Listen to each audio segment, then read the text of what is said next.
Thanks for your company this Monday. After years of school students being given digital devices to complete their work, there's a push to cap their use in lessons, with some schools again making workbooks and handwriting the focus. Joining us on the debrief today is Annabelle Brett from Mix FM on the Sunshine Coast and Josiah Sharla from 101.9 The Fox in Melbourne. Good afternoon to both of you. Good to see you.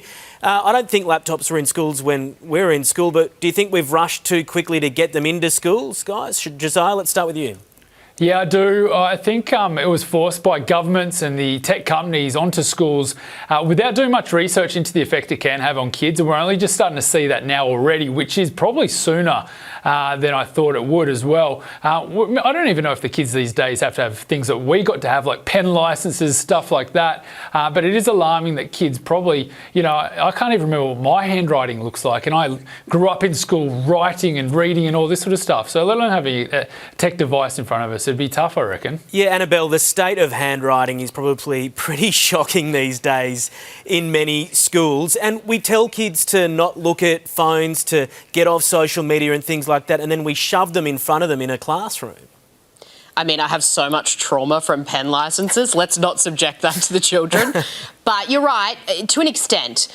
I do think, though, they are going to have to use laptops and computers in real life in their adulthood. So there is an element of necessity in introducing them at some stage during school so that they understand technology and how to use it.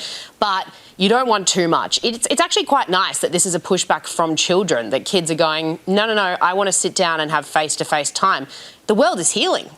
Yeah, finally. And I think in Madrid, they're leading the charge. They're capping it at 2 hours a week. So maybe something for schools here to take note of. Let's move on. Christian groups have protested at the opening of a queer arts and theatre venue called Divine Playhouse in Sydney, saying its location inside a former church mocks their faith. Now, the thing is that this church hasn't operated as a church since 1932. Annabelle, it's nearly 100 years.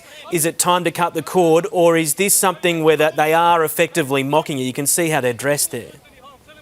Absolutely not. I don't think that they have any leg to stand on, the church. If they wanted the building back so badly, I'm not sure why they didn't just buy it with their millions and millions of tax-free dollars that they have at all times. It's welcome to be used for whatever it wants. And at this stage, I would probably argue it's the first time that a gay person has been able to walk into a building like that in many, many cases. It's been purchased fairly. They're using it for whatever they wish. I mean, these church groups, they're absolutely welcome to worship wherever they wish. Just go buy somewhere else. Josiah, we've seen churches turn into apartments. Is a theatre a good thing?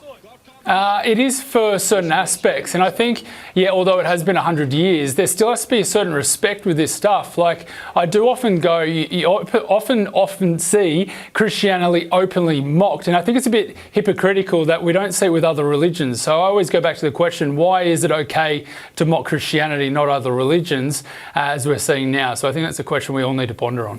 Okay, finally this afternoon, amid a boom in women using AI romantic companions, China has become the first country to crack down on their use, with new regulations coming into effect next week, where they're effectively putting limits on how human these AI bots can be so you don't interact with them too much. Josiah, is AI going too far? And this is another situation where we're having to draw a line and a bit of a ring fence? Oh, it's scary. The future of AI is going to be wild. But I did have a read of this article, and it is interesting to note that it is a lot of ladies in China that are going after this and getting addicted to this. And I think that says a lot more about us men not offering that emotional support and connection. And these AI bots are offering it to them. So I can see why that is. Whereas us blokes, I think we're a bit more simple. That's why it is more ladies tended over there to be addicted to them. It is a big problem over there. It's a big problem here. And the future is going to be scary, especially when these robots come out. Annabelle, I guess it's harder for people to meet